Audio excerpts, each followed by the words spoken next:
নমস্কার বন্ধুরা, আমি পিয়া।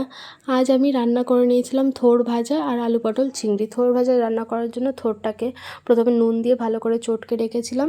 জল বেরিয়ে আসলে তারপর কড়াইয়ে তেল দিয়ে শুকনো লঙ্কা এবং সর্ষে ফোড়ন দিয়ে থোড়টা এবং কাঁচা লঙ্কা চিড়ে দিয়ে দিয়েছিলাম। হলুদ দিয়ে ভালো করে ভেজে নিয়েছিলাম। নামানোর আগে একটুখানি সামান্য মিষ্টি দিয়ে নামিয়ে নিলে থোড় ভাজা রেডি হয়ে যাবে। আলাদা করে লবণ দেবো না, যেহেতু লবণ মাখিয়ে রেখেছিলাম। তারপর পটল চিংড়ি রান্না করার জন্য পটলটাকে প্রথমে নুন হলুদ দিয়ে ভালো করে ভেজে নেব।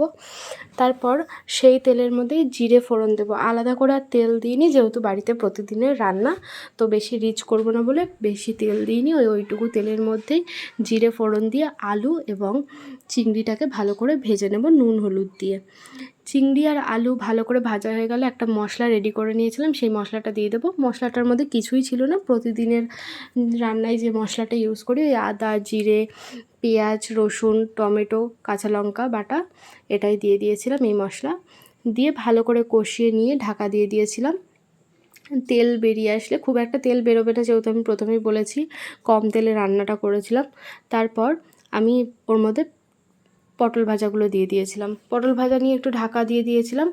ভালো করে কষিয়ে নিয়ে ঢাকনা খুলে তার মধ্যে যতটা পরিমাণ জল লাগবে, আমি একটু ঝোলঝোলি করেছিলাম যেহেতু দুবেলা খেতে হবে, তাই জল দিয়ে আবার ফুটে আসলে ঢাকা দিয়ে দিয়েছিলাম। আলু সেদ্ধ হয়ে গেলেই গরম মশলাগুলো দিয়ে নামিয়ে নিলাম। আমার ভিডিওগুলো ভালো লাগলে তোমরা চ্যানেলটাকে সাবস্ক্রাইব করে দেবে প্লিজ।